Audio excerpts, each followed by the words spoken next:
After 5 years of hiding our relationship, Damien finally decided to make me his official partner. For weekends only. His family arranged his Monday to Friday marriage to merge hotel empires. So when he offered me his leftover days with a diamond bracelet, I smiled, stood before the press, and revealed my engagement ring to his business rival. The camera caught his face, frozen in shock as I told the world, I choose to be someone's everyday, not just their Saturday escape. I never expected his empire would crumble that same night, or that he'd come crawling back with nothing but my old love letters in his hands. The Danbury Grand Hotel ballrooms sparkled under crystal chandeliers as I adjusted the last centerpiece. Perfect. As the event planner, I'd transformed the space into a midnight garden for tonight's charity gala, complete with hanging wisteria and twinkling lights that mimicked stars. Miss Chin, the Fontaine family has arrived early, my assistant whispered urgently. I nodded, instantly shifting into professional mode. Show them to the VIP lounge. I'll be there in 2 minutes. This was the largest event of the season. A $10,000 per plate fundraiser for children's hospitals, attended by every power player in the luxury hotel industry. My reputation had been built on nights like these, creating flawless experiences for the elite. At 32, I'd become the most sought-after event planner in the city, despite starting with nothing but ambition and a business degree. As I crossed the ballroom, I felt his eyes on me before I saw him. Damien Burke stood by the bar, whiskey in hand, watching me with that particular intensity that still made my pulse quicken even after 5 years. His dark hair was perfectly styled, his custom tuxedo accentuating broad shoulders and a lean frame. To everyone else, he was just the heir to the Burke Hotel empire. To me, he was the man whose bed I'd left at 5 a.m. this morning, careful as always that no one saw me exit his penthouse.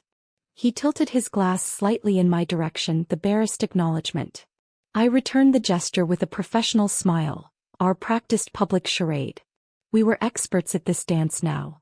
The secret glances, the carefully maintained distance, the planned accidental meetings in secluded corners.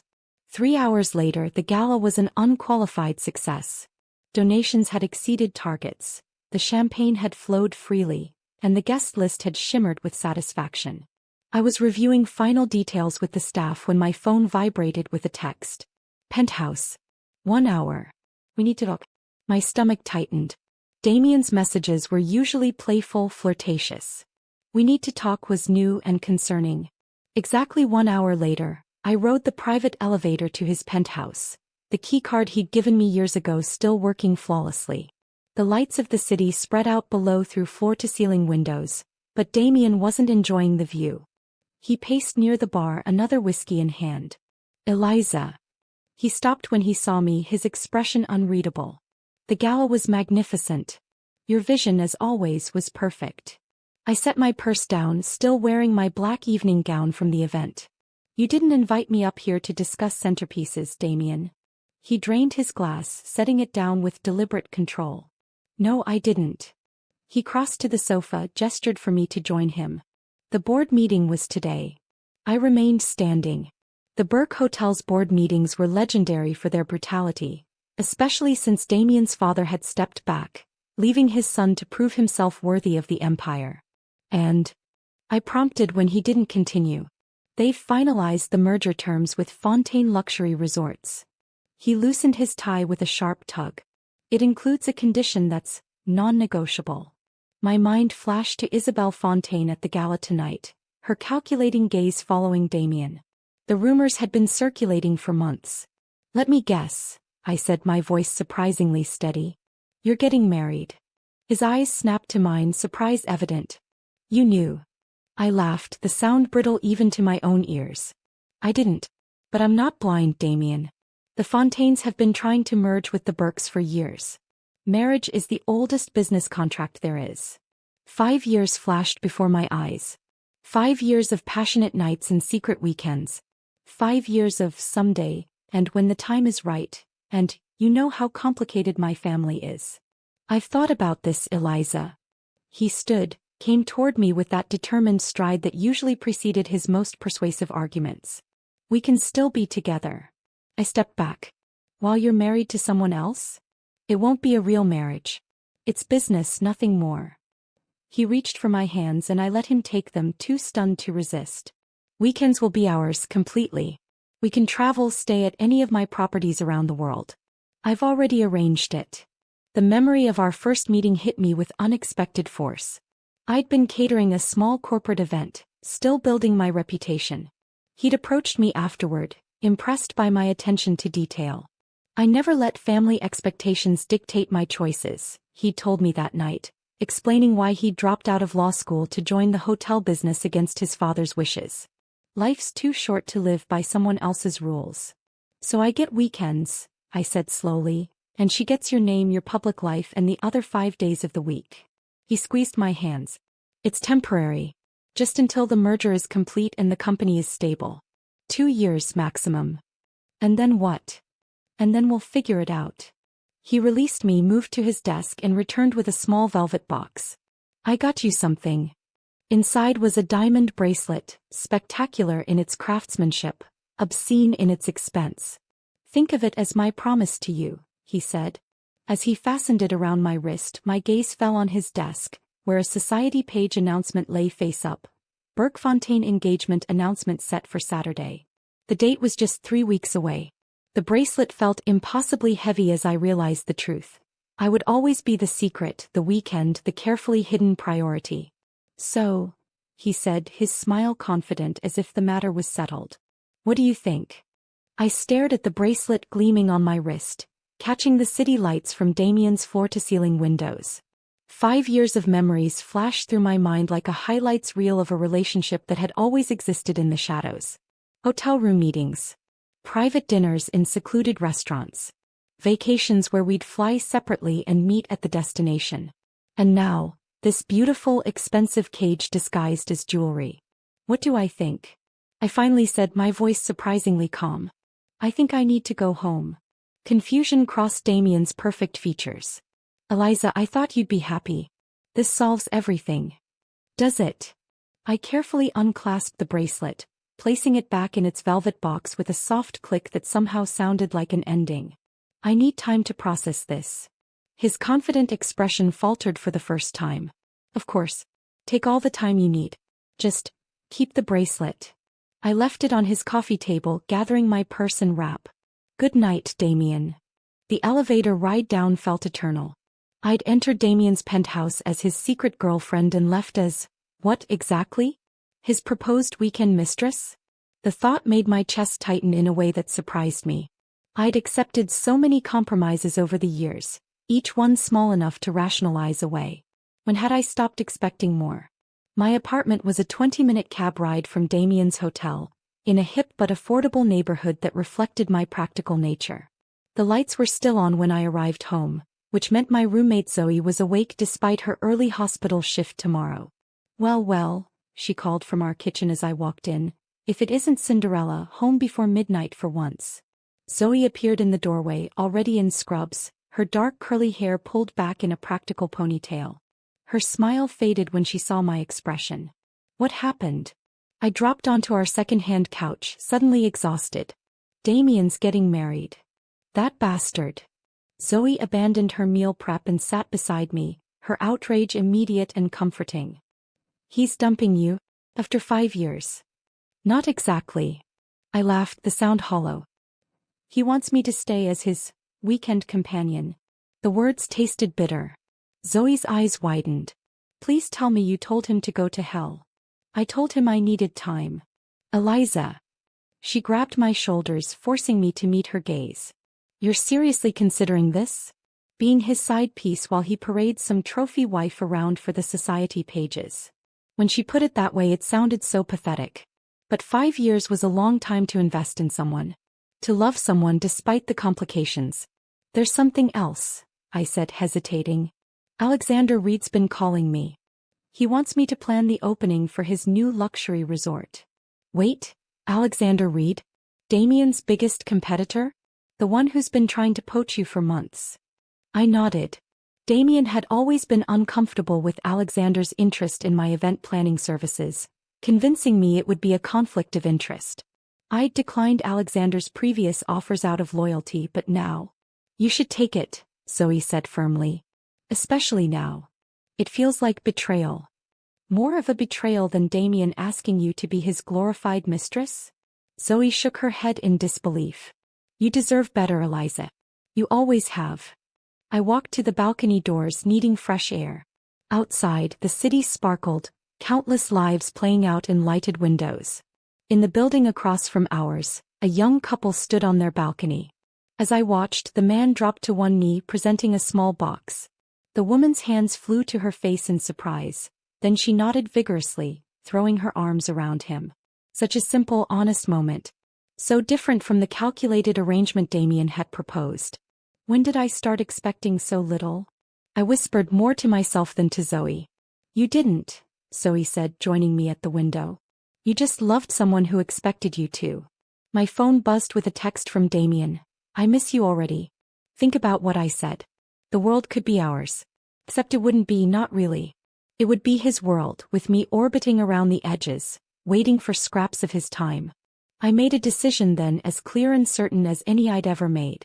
Turning to Zoe, I asked, do you still have Alexander Reed's business card? The one he left when he came to that hospital fundraiser. He grinned. I thought you'd never ask. She disappeared into her room, returning with a sleek business card embossed with the Reed Hospitality Group logo. Should I be worried about you or excited? Both, probably. I took the card, my mind already racing with possibilities. If I was going to rebuild my life without Damien at its center, I might as well be thorough about it. I made 2 calls that night. The first was to Alexander Reed's private line, accepting his business offer and requesting a meeting as soon as possible. His delighted response confirmed I'd made the right professional choice. The second call was harder. I hadn't spoken to my mother in nearly 2 years, not since our argument about Damien. Caroline Chin, respected businesswoman and notorious straight-talker, had warned me about getting involved with the Burkes long before I understood what she meant. The phone rang 4 times before she answered, her voice alert despite the late hour. Eliza? Is everything all right? Hi, Mom, I said, surprised by the emotion suddenly thick in my throat. I was wondering if we could have lunch sometime this week. There are some things I need to talk to you about. The brief pause spoke volumes. Of course, darling. I've missed you. I've missed you too, I admitted and realized how true it was. And Mom? You were right about Damien. Her soft sigh carried no triumph, only sadness for what I must be feeling. I'm sorry you had to find out the hard way. But I'm proud of you for recognizing it now. After hanging up, I blocked Damien's number. Temporarily, I told myself. Just until I figured out what came next. Through the windows, I could still see the newly engaged couple on their balcony, wrapped in each other's arms, their happiness visible even from a distance. I deserved that kind of love. Not leftovers, not scraps, not weekends. Everything. 3 weeks passed in a blur of activity. I threw myself into work, accepting new clients and deliberately filling my calendar with projects that excited me. Damien had sent flowers, then gifts, then increasingly urgent messages through mutual acquaintances when he realized I'd blocked his number. I returned everything unopened. Today, I stood outside the gleaming headquarters of Reed Hospitality Group, my portfolio clutched perhaps a bit too tightly in my hands. The building was a marvel of modern architecture, all clean lines and sustainably sourced materials, unlike the ornate European-inspired Burke properties. This contrast seemed fitting for Alexander Reed, who had built his hotel empire from scratch rather than inheriting it. Miss Chin, the receptionist, greeted me warmly. Mr. Reed is expecting you. Please follow me. Unlike most executive floors which favored hushed tones and intimidating spaces, the Reed offices buzzed with energy. Teams collaborated in open workspaces, and floor-to-ceiling windows eliminated the need for artificial lighting. It felt alive, unlike the mausoleum-like quiet of Burke Hotel's executive floor.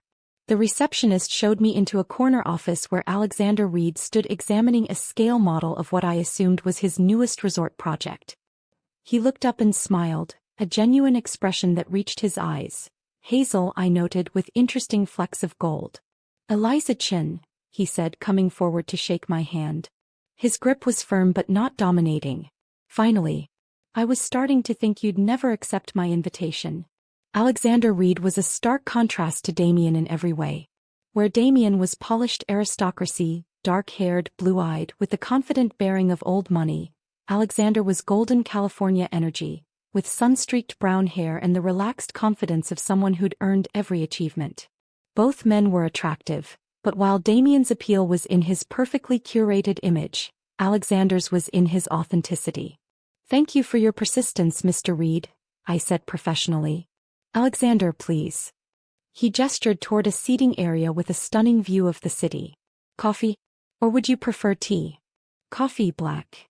I sat down, arranging my portfolio on the table between us. After his assistant brought our drinks and left, closing the door behind her, Alexander leaned back in his chair. "Before we begin, I want to be completely transparent with you." I tensed slightly. In my experience, nothing good ever followed those words. "I know about your relationship with Damien Burke." The coffee cup froze halfway to my lips. "Excuse me." His expression remained calm, non-judgmental. "This industry is smaller than it appears. People talk. And while I'm very impressed by your professional reputation, which is why I've been trying to work with you for over a year, I also know you've been in a relationship with my chief competitor." I carefully set down my cup, mind racing. "And you still want to hire me?" "More than ever, actually." Alexander's smile returned. "Your discretion all this time speaks volumes about your integrity. I've never heard you leverage your connection to the Burkes. Never seen you exploit it for business advantages. That's rare." A memory flashed through my mind.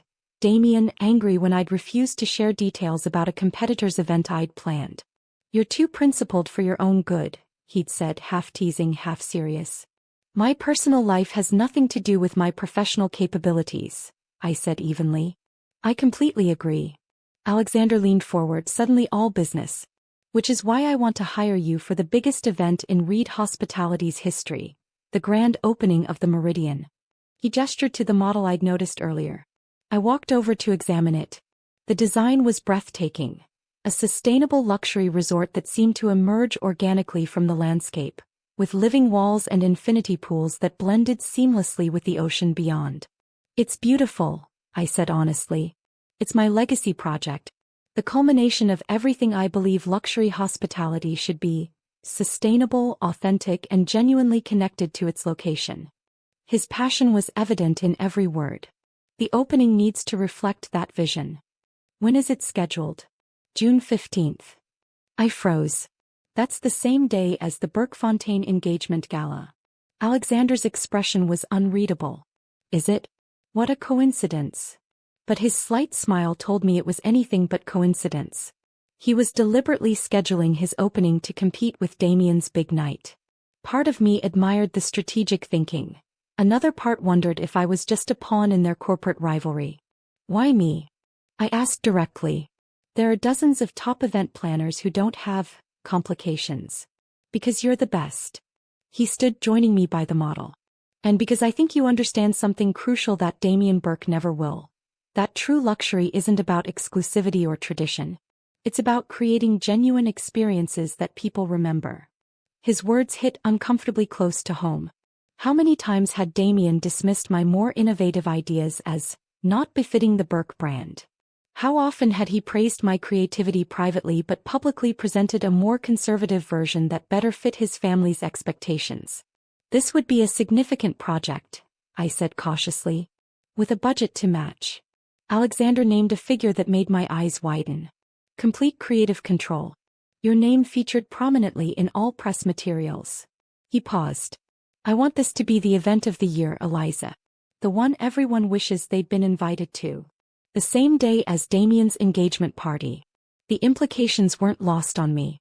Accepting this job would be a declaration of independence, professionally and personally.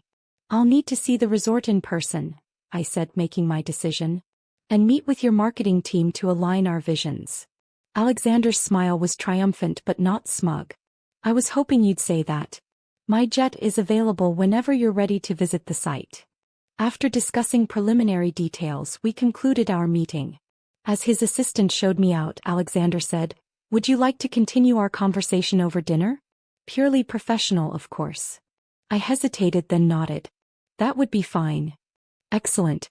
I know a place where the chef is a genius with local ingredients." 7 o'clock.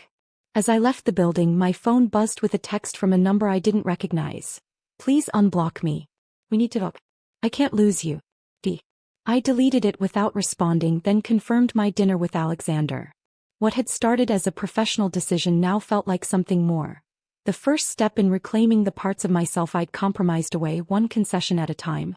My mother's estate sat on 3 acres of landscaped perfection in the exclusive northern hills of the city.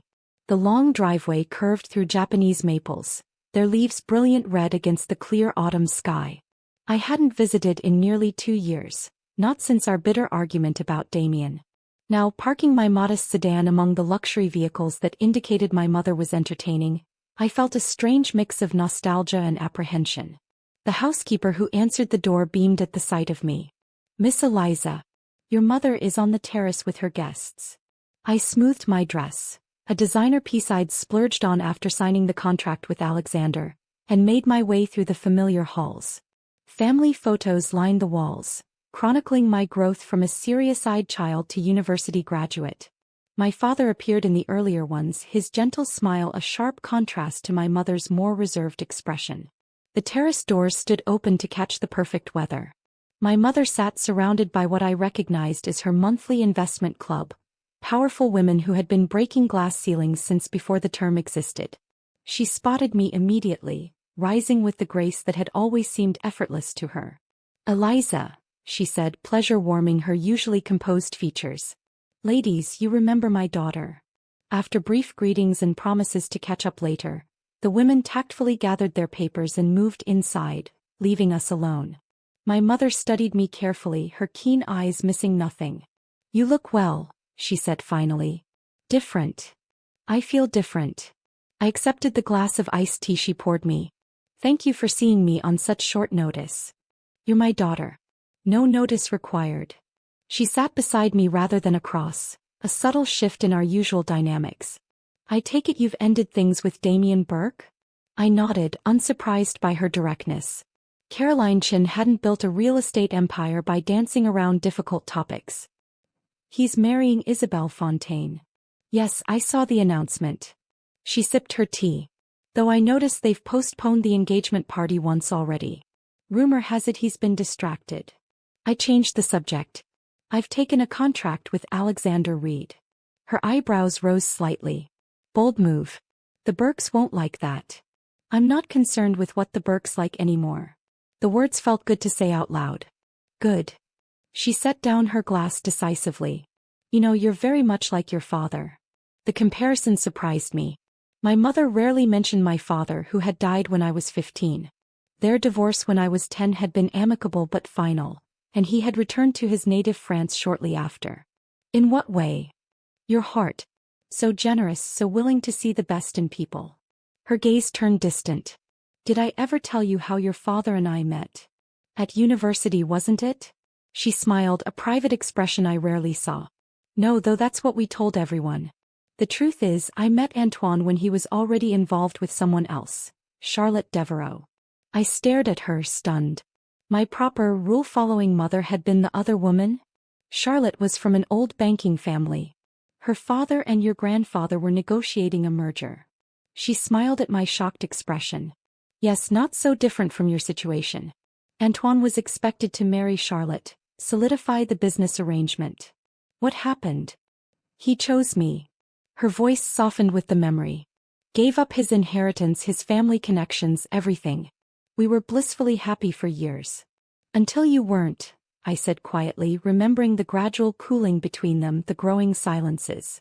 Antoine never regretted choosing love over duty.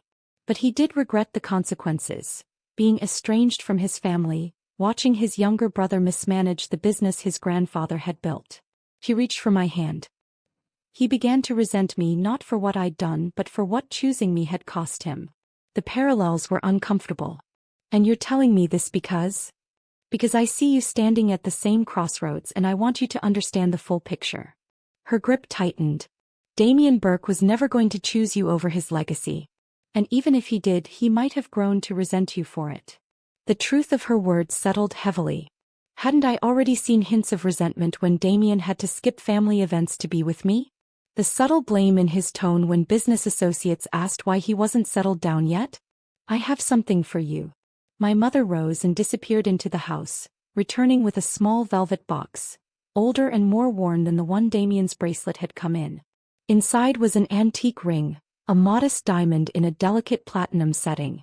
Grandmother's engagement ring, I breathed, recognizing it from old photographs. She was the daughter of household staff. Your grandfather was expected to marry into shipping money. My mother smiled. Instead, he eloped with her to Hawaii. His family disowned him. They lived in a one-bedroom apartment while he built his business from nothing. I never knew that. They were married for 62 years. She closed my fingers around the box. This is yours for when you find someone who chooses you every day, not just when it's convenient. As I slipped the ring into my purse, my phone lit up with yet another message from Damien. I've called off the engagement. Please talk to me. He's persistent, my mother observed. He's panicking, I corrected. He never thought I'd actually leave. Later that evening, I returned to my apartment to find Damien waiting in the lobby, disheveled in a way I'd never seen him. Zoe had apparently intercepted him, standing with arms crossed, her expression fiercely protective. She doesn't want to see you, I heard her saying as I approached. And showing up uninvited at her home is stalker behavior, not romantic persistence. Zoe, it's okay, I said quietly. Damien turned, relief washing over his features. Eliza, thank God. I've been trying to reach you for weeks. I know. I kept my distance. I haven't wanted to talk. I broke it off with Isabel. His voice was urgent. I told my family I couldn't go through with it. Zoe snorted. Only after she stopped taking your calls, I bet. Damien ignored her, his focus entirely on me. We can be together properly now. No more hiding. How strange that the words I'd longed to hear for years now left me feeling nothing. Or rather, a calm certainty that it was too late. You should go, I said softly. Whatever you're looking for, Damien, I can't give it to you anymore. The society pages the next day featured a small item noting Alexander Reed had been seen dining with a mystery woman at the city's most exclusive restaurant. Adjacent to it was a larger piece announcing the postponement of the Burkefontaine engagement celebration. The timing hadn't escaped me. Damien had only found the courage to defy his family when faced with losing me completely. 6 weeks before the competing events, my life had transformed so completely that sometimes I hardly recognized it. My calendar, once arranged to accommodate Damien's unpredictable availability, now overflowed with meetings, site visits, and creative sessions for the Meridian opening. I'd hired 3 additional assistants just to manage the workload. The Reed contract had attracted a flood of new clients eager to work with the planner Alexander Reed had personally selected. The living wall installation needs to be completed at least 3 days before the event. I instructed the landscaping team as we toured the nearly finished resort. I want the plants to settle before guests arrive. The Meridian was even more impressive in person than its model had suggested. A seamless fusion of luxury and sustainability perched on a cliff overlooking the Pacific. Floor-to-ceiling windows welcomed natural light, while rooftop gardens and solar panels reduced the property's environmental footprint. It wasn't just a hotel. It was a statement about the future of luxury hospitality. Alexander walked beside me, attentive to every detail of my vision for the opening. Unlike Damien, who would often dismiss my more innovative ideas as risky, Alexander challenged me to think bigger. What about moving the main reception from the grand ballroom to the infinity pool terrace? He suggested, gesturing toward the dramatic space where the pool seemed to merge with the ocean beyond. We could build a transparent floor over part of the pool with special lighting underneath. It would be unexpected. I considered it, already visualizing the possibilities. We'd need to completely revise the flow of the event, but, yes, I love it. The sunset would provide a natural backdrop for your speech. His smile was appreciative. This is why I wanted you for this project. You don't just execute ideas, you elevate them. We'd fallen into an easy professional rhythm over the weeks, our working dinners gradually shifting from strictly business to something more personal. I learned that Alexander had worked his way through college as a hotel bellhop, that he spoke 4 languages, and that despite his success he still called his grandmother every Sunday. He was refreshingly direct, without the layers of family expectations and social politics that had complicated every interaction with Damien. Eliza, he said now as we paused to examine the custom chandeliers being installed in the lobby, There's a private opening for the new exhibit at the Modern Art Museum tonight. Would you like to join me? Before I could answer, my phone rang. An unknown number that I suspected was yet another of Damien's attempts to reach me. I declined the call. I'd love to, I told Alexander, refusing to let my past intrude on my present any longer. Later that week, I found myself in an unexpected predicament at Sherry Atelier, the exclusive designer boutique where I was selecting my outfit for the Meridian opening. I was examining a midnight blue gown when a familiar voice called out from behind a rack of evening wear. Eliza Chen, is that you? I turned to find Isabelle Fontaine approaching, elegant as always in a cream silk pantsuit that complemented her willowy frame and platinum blonde hair. My stomach dropped. Despite the gossip about their postponed engagement, I'd managed to avoid any direct encounter with Damien's almost fiancé. Isabelle, I greeted her with professional politeness. How are you? Stressed beyond belief, she confided, surprising me with her warmth. The engagement celebration planning is a nightmare. The Burkes have such specific expectations and Damien has been utterly useless. She studied me with sudden interest. Wait, aren't you the event planner everyone's talking about? The one doing the Reed Resort opening? I nodded cautiously. God, I wish I could hire you instead of the dinosaur the Burke family insists on using. She lowered her voice conspiratorially. Between us, his ideas went out of style with shoulder pads and cocaine. I couldn't help but laugh. In another world, I might have actually liked Isabelle. The Burke family has very traditional tastes, I offered neutrally. Traditional? Try ossified. She rolled her eyes. Anyway, congratulations on the Reed contract. I heard their budget is obscene. Thank you. I hesitated, then curiosity got the better of me. I'm surprised you're still going forward with the engagement celebration. I'd heard there were complications. Isabelle's perfectly shaped eyebrow arched. Oh, that. Damien had some sort of meltdown a few weeks ago, claimed he couldn't go through with it. But Daddy Dearest reminded him what was at stake and he fell back in line. She shrugged elegantly. It's business, not a love match. We both know what we're getting into. The ease with which she accepted this arrangement both stunned and saddened me. Was this what I would have become if I'd accepted Damien's weekend offer? Someone who viewed love as a negotiable commodity? Before I could respond, my phone buzzed with a text. Damien again, I assumed, but it was Alexander confirming our dinner reservations. I couldn't help the smile that lifted my lips. Isabelle noticed. Whoever that is, they made your whole face light up. Her expression turned wistful for a moment. Hold on to that feeling. It's worth more than any business merger. As she glided away to examine a collection of cocktail dresses, I felt a strange sense of compassion for her. Isabelle wasn't the villain in my story, just another person caught in the web of expectations and appearances that had nearly trapped me too. The next day, the confrontation I'd been avoiding finally arrived. I was working late at my office when my assistant buzzed me. Miss Chen, Damien Burke is here. He doesn't have an appointment, but he's insistent. I considered having security escort him out, but it was time to end this cleanly. Send him in. Damien stormed into my office, his usual polish diminished by dark circles under his eyes and a dazed stubble on his jaw. You're working with Alexander Reed, he accused without preamble. Of all people, Eliza. You know what he's trying to do to my family's company.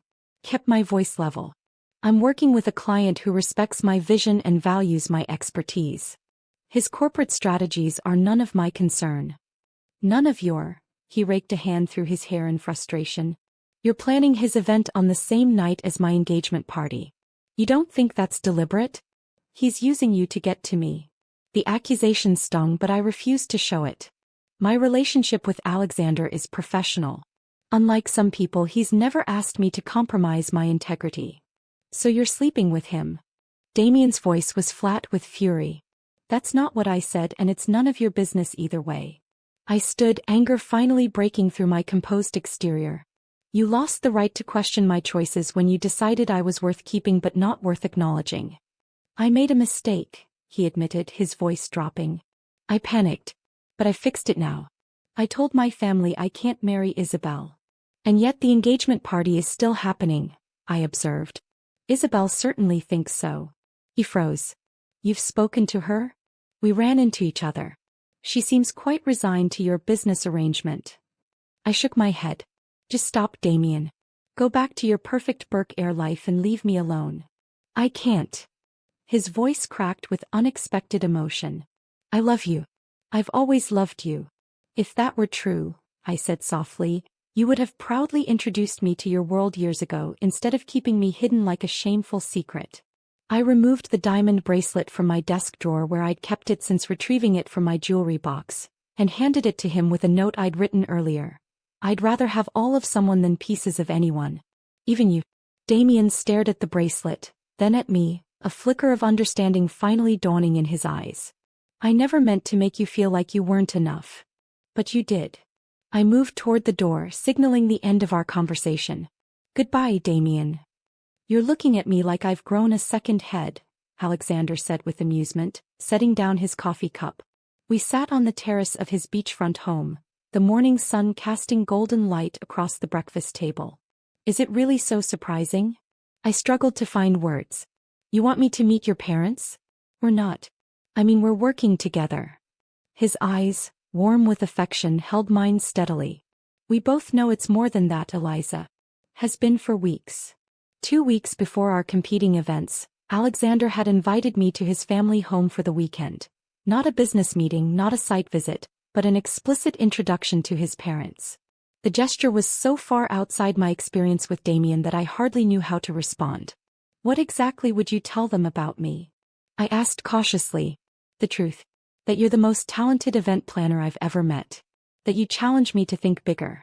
That when you're excited about an idea, you get this little crease right here.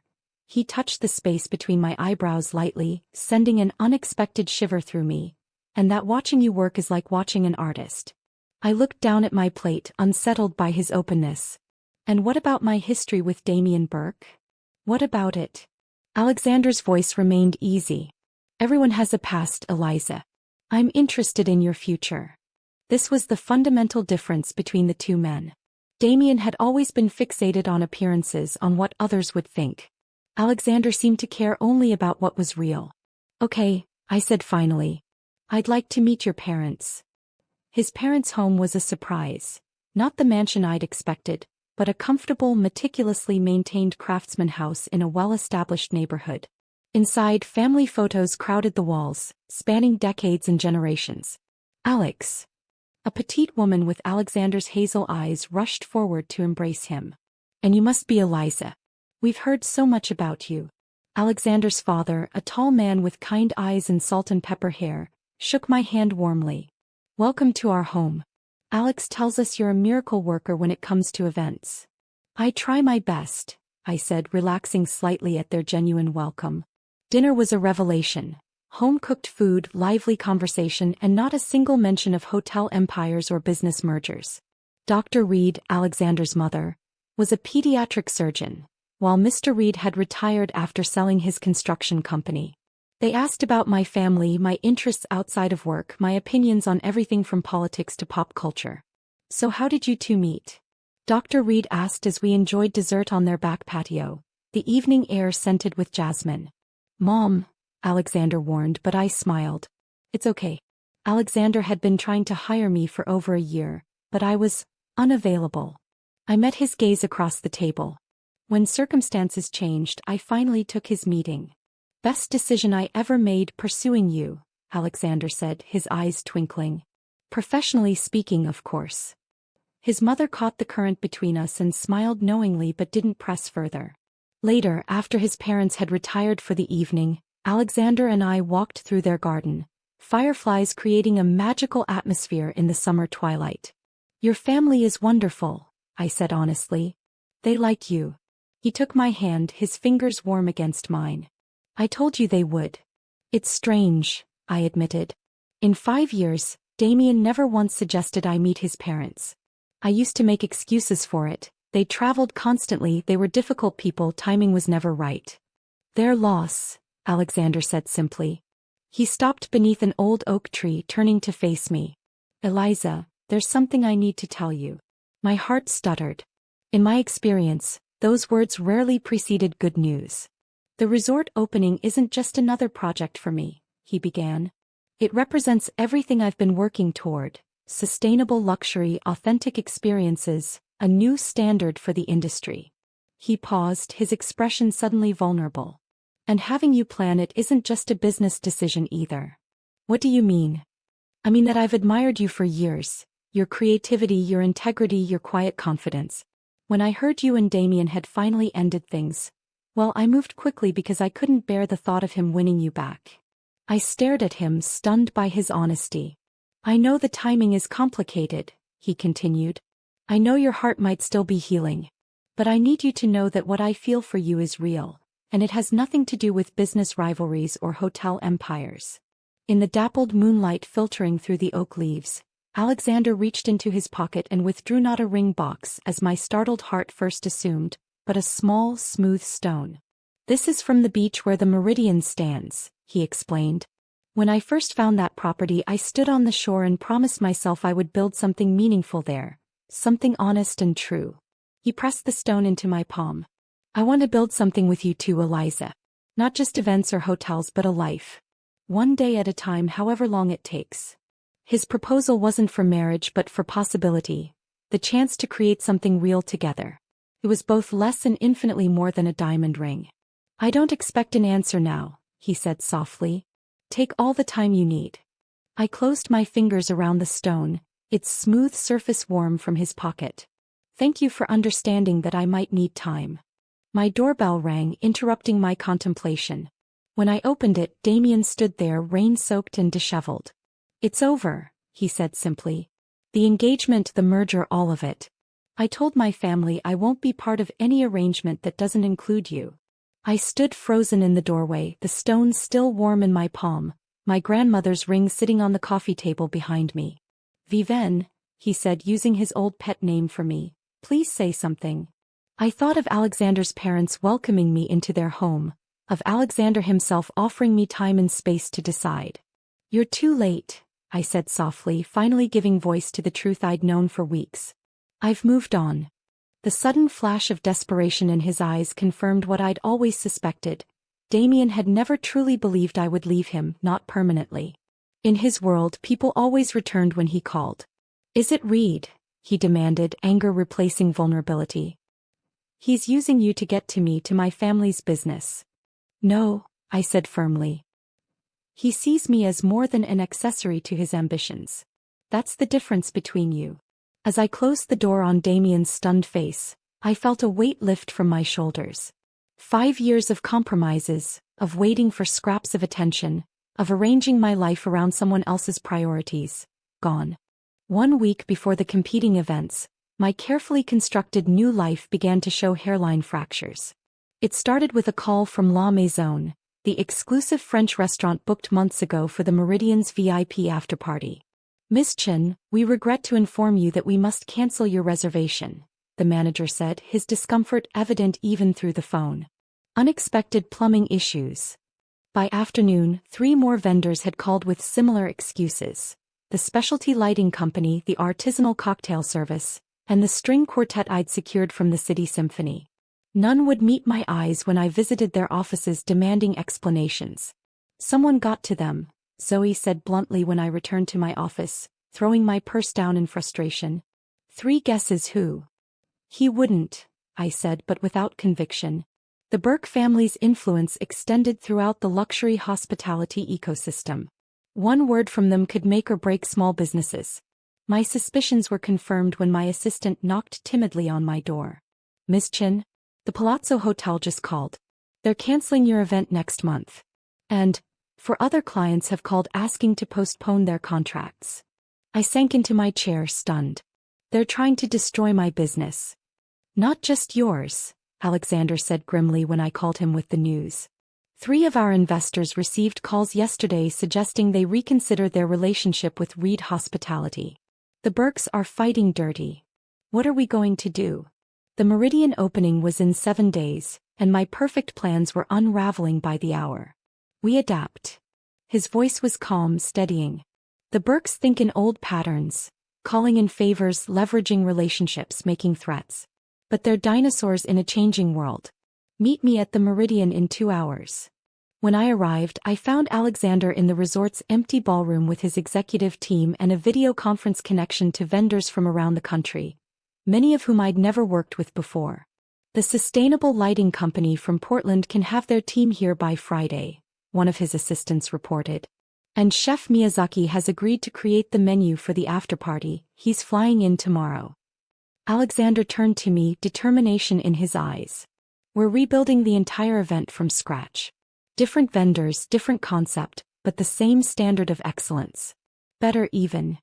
I stared at him, moved by the effort he'd mobilized on my behalf. You did all this in 2 hours? Actually, he said with a slight smile, I've had contingency plans in place since we started. I know how the Burkes operate. Working around the clock, we reconstructed the entire event. What had begun as a crisis transformed into an opportunity to create something even more innovative than my original vision. A fully sustainable celebration that would showcase local artisans and businesses rather than the established luxury brands the Burkes typically favored. But the pressure continued to mount. 3 days before the opening, I received a call from my bank. My business account was being audited, all transactions temporarily frozen. That same afternoon, a gossip blog published thinly veiled blind items suggesting I had built my business through personal relationships with powerful men. By the time I returned to my apartment that night, I was exhausted and heartsick. The security guard in my building handed me an envelope that had been delivered by courier. Inside was a simple note in familiar handwriting. You can make this stop. Meet me tomorrow. D. I crumpled the note, fury replacing my fatigue. The old Eliza might have considered it, might have tried to reason with Damien to protect her business. But I wasn't that woman anymore. My phone rang. Alexander. They've stepped up their attacks, he said without preamble. A financial reporter just called asking for comment on rumors that Reed Hospitality is leveraging insider information from Burke Hotels through you. That's absurd, I said, outraged. I would never. I know. His voice was firm with conviction. But they're desperate. My sources tell me the Burke board is meeting tomorrow to discuss a potential emergency sale of assets. Without the Fontaine merger, they're vulnerable. I thought of Damien's note. His family's desperation suddenly made sense. They weren't just trying to punish me, they were trying to salvage their crumbling empire. What do we do now? I asked. We could delay the opening, Alexander suggested. Give things time to cool down. I thought about it for a long moment, remembering every time I'd compromised, backed down, accommodated others at the expense of my own dreams. No, I said firmly. We proceed exactly as planned. If they want a fight, they've picked the wrong woman. Alexander's chuckle was warm with admiration. That's exactly what I hoped you'd say. By the way, I have an announcement to make at the opening. Something I've been planning for a while. What kind of announcement? I asked, curious despite my exhaustion. You'll have to wait and see, he teased. But I think it will change the game completely. As I hung up, a text from Damien arrived. This is your last chance, Eliza. Meet me tomorrow or face the consequences. I deleted it without responding and opened my nightstand drawer, looking at my grandmother's ring and Alexander's stone side by side. For the first time, I slipped the ring onto my finger, not as an acceptance of Alexander's unspoken question, but as a reminder of my own heritage. My grandmother had faced down disapproval and hardship to choose her own path. I could do no less. The day of the Meridian opening dawned clear and perfect, as if even the weather had chosen sides in the Burke-Reed rivalry. From my suite in the resort, I watched the sunrise paint the ocean in shades of gold and rose, a breathtaking backdrop for what promised to be either the triumph or ruin of my career. The first guests arrive in 6 hours, I told my assembled team during our final briefing. Every detail must be flawless. And they were. As afternoon turned to evening, the Meridian transformed into an enchanted paradise. Living walls bloomed with native flowers, sustainable LED installations created the illusion of bioluminescent ocean waves rippling across the ceilings, and the transparent floor we'd built over part of the infinity pool revealed graceful sea creatures projected from below, giving guests the sensation of walking on water. The press arrived first, cameras flashing as they captured the spectacle. I spotted representatives from every major lifestyle magazine and travel publication, along with business reporters clearly intrigued by the Burke-Reed rivalry playing out in such spectacular fashion. Miss Chen, is it true you designed this event specifically to compete with the Berkfontein engagement celebration? One reporter called out as I supervised the final arrangements. I smiled professionally. The Meridian represents the future of luxury hospitality, sustainable, authentic, and deeply connected to its natural environment. Tonight is about celebrating that vision. By 7 o'clock, celebrities and industry power players filled the resort's dramatic spaces, exclaiming over innovative details that had been impossible to realize under the conservative constraints of Berk hotels. Even with the vendor chaos of the past week, we had created something truly extraordinary, a celebration that would redefine expectations for luxury events. Alexander found me near the grand staircase, looking devastatingly handsome in a bespoke suit that complemented the midnight blue gown I'd ultimately chosen for the evening. His eyes widened appreciatively as he took in my appearance. "You are absolutely breathtaking," he said, taking my hand. "And this," he gestured to the spectacular scene around us, "this exceeds even my highest expectations." Pride warmed me from within. "We did it despite everything." "Because of everything," he corrected. "Pressure creates diamonds after all." A commotion near the entrance caught my attention. Photographers swarming around new arrivals. Through the crowd, I caught a glimpse of Isabelle Fontaine, stunning in crimson, on the arm of a tech billionaire I recognized from magazine covers. She caught my eye across the room and lifted her champagne glass slightly, a silent acknowledgement from one survivor to another. "The Berkfontein engagement party must be rather empty," Alexander observed with a hint of satisfaction. "I heard they've scaled it back to a private dinner," I said, having received the gossip through industry channels. "Most of the A-list guests chose our event instead." Alexander checked his watch. "It's time for my announcement. Are you ready?" Before I could respond, a familiar voice cut through the ambient noise. "Eliza." I turned to find Damien standing just feet away, somehow having slipped past security. He looked like a man on the edge, his usual polish disrupted by the desperate energy rolling off him in waves. His eyes moved from me to Alexander, then to our clasped hands, and something dangerous flashed across his face. "You need to leave," Alexander said calmly.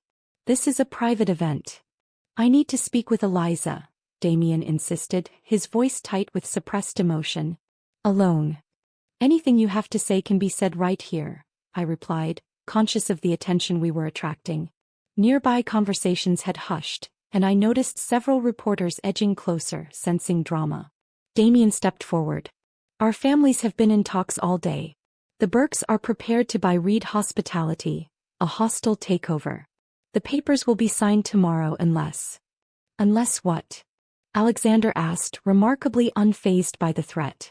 "Unless you end whatever this is," Damien gestured between Alexander and me, "and Eliza returns to Berk Hotels as our exclusive event director." I stared at him, stunned by the audacity. "You're using a business acquisition as leverage in a personal relationship? That's insane even for you." "It's business," Damien countered. "Your boyfriend understands that better than anyone." Alexander smiled, a confident expression that seemed to unnerve Damien. "Actually, I think it's time for my announcement." He signaled to a staff member who immediately dimmed the lights and activated the audio system. As the room quieted and spotlight found us on the grand staircase, Alexander addressed the assembled crowd. "Ladies and gentlemen, thank you for joining us for this historic evening. I'm delighted to announce that effective immediately, Reed Hospitality is merging with Fontaine Luxury Resorts to form the largest sustainable luxury hotel group in the world." Gasps rippled through the audience. Isabelle raised her glass higher, a triumphant smile on her face. Damien paled visibly, understanding the implications instantly. The Fontaines had chosen Alexander over the Berks, leaving Damien's family vulnerable to the very takeover they had tried to threaten. In that electric moment, with cameras flashing and microphones thrust forward, Alexander turned to me, his expression softening.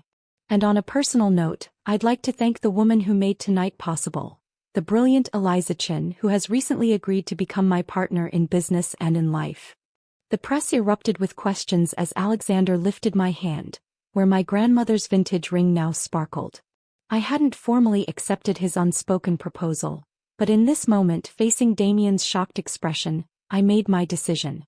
I choose to be someone's every day, I said clearly into the suddenly hushed room, not just their Saturday escape. Damien froze completely, the color draining from his face as photographers captured the moment that would dominate tomorrow's headlines. His empire was crumbling, and with it the power he had wielded so carelessly over my life and career. 3 months after the Meridian's spectacular opening, my office overlooked not just the city skyline but an entirely new landscape of possibility. The event had catapulted my company to international recognition, with requests for my services pouring in from around the world. I'd expanded my team to 15 full-time employees and opened a second office in Milan. Business magazines had covered the Burke-Reed-Fontaine saga extensively, analyzing it from every angle: the failed merger, the surprise alliance, the market implications. What none of them captured was the personal journey that had brought me to this moment of clarity and purpose. "The Tokyo contract is confirmed," my new executive assistant announced, placing a folder on my desk. "And Mr. Reed is here to see you." Alexander entered with his usual confident stride, now familiar and comforting. Since the night of the Meridian opening, we'd been building our relationship deliberately, carefully, neither rushing nor holding back. "Ready for this?" he asked, kissing my cheek. I nodded, gathering my things. Today was the final signing of the acquisition documents, the formal transfer of controlling interest in Burke Hotels to the newly formed Reed-Fontaine Group. Although the business outcome had been inevitable after the failed Burke-Fontaine merger, the negotiations had been complex and occasionally bitter. The meeting took place in the neutral territory of a prestigious law firm's conference room. When we arrived, Isabel was already there, now serving as the Fontaine Group's chief brand officer in the new company structure. She greeted me with genuine warmth. "Your Milan event was incredible," she said, referencing the Fashion Week gala I'd recently produced. "I'm thinking we should discuss making you the exclusive event director for all Reed-Fontaine properties." "I'd like to maintain my independence," I replied with a smile. "But I'm open to a preferred partnership arrangement." She nodded approvingly. "Smart woman. Never give up your own empire." The Burke representatives arrived next. Damien's father, their legal team, and finally Damien himself. He looked diminished somehow, the entitled confidence replaced by a brittle composure that suggested significant effort. His eyes briefly met mine before sliding away. The signing proceeded with formal efficiency, pages turned and initialed, empires transferred with the scratch of pens. When it was complete, Damien's father left immediately, but Damien lingered, approaching me as others filed out. "May I speak with you?" he asked quietly. "Just for a moment." Alexander squeezed my hand supportively and stepped away, giving us privacy while remaining protectively visible. "Congratulations on your success," Damien said, his voice carefully neutral. "Your business has grown impressively." "Thank you." A uncomfortable silence stretched between us. Finally he spoke again. "I never thought it would end this way, the company, us, any of it." "Neither did I admitted. For years I imagined a very different future." "With weekends?" he asked, a flicker of self-awareness in his eyes. "With compromises I shouldn't have been willing to make." He nodded slowly. "I realize now that I never truly saw you, not completely. I was so caught up in what I stood to lose that I couldn't see what I already had." He hesitated, then added, "My greatest regret isn't losing the business, Eliza. It's treating your love as something that could be scheduled." The words struck me with unexpected force, echoing my own thoughts during those painful weeks after our breakup. "I hope you find someone you're willing to rearrange your life for, Damien. Everyone deserves that." As I turned to leave, he called after me, "Are you happy?" "With him?" I considered the question seriously. "I'm happy with myself," I said finally. "And yes, with him too." That evening, as I prepared for a quiet dinner with Alexander at his home, a courier delivered a small package. Inside was the diamond bracelet Damien had once offered me as consolation for weekends only status, now accompanied by a note, a reminder that some choices change everything. "You made the right one." I set it aside, strangely unmoved by this final gesture. The bracelet represented everything I'd left behind, beautiful but hollow, valuable but compromised. My phone rang. It was my father calling from his vineyard in southern France. We'd reconnected after years of distant politeness, And his wisdom had been unexpectedly healing during these months of transformation. "Are the wedding plans progressing?" he asked after we'd caught up on business matters. "Slowly," I confirmed. "We're thinking next spring something intimate. Not at any of the hotels, that would feel too much like work." "Your mother mentioned her garden," he suggested cautiously. The renewed relationship between my parents was another unexpected gift of these past months. "Actually, that's exactly what we're considering." The symmetry felt right. Beginning my marriage in the same place where my grandmother had once defied expectations to choose love over obligation, where my mother had given me her ring and her blessing. "I'm proud of you, ma petite," my father said softly. "You broke the cycle I couldn't." That night, looking out over the city lights from Alexander's terrace, I reflected on the journey that had brought me here. The glittering world of luxury hotels and high-stakes business had nearly convinced me that love was a commodity to be traded, that my worth was measured by what powerful men were willing to offer. "What are you thinking about?" Alexander asked, bringing me a glass of wine. "My grandmother," I said honestly. "She was a housekeeper who married the boss's son and got disowned for it. I wonder if she ever regretted it. 62 years of marriage suggest she didn't." He smiled, taking my hand where her ring now symbolized our future, not my past. Some choices do change everything. As the sun set on the horizon, I thought about the woman I'd been just months ago, accepting weekends from a man who couldn't give me his whole heart, arranging my life around someone else's priorities. That woman seemed like a stranger now. I'd chosen myself first, and in doing so found someone who chose me every day. Not just weekends. Not just when convenient. Every single day.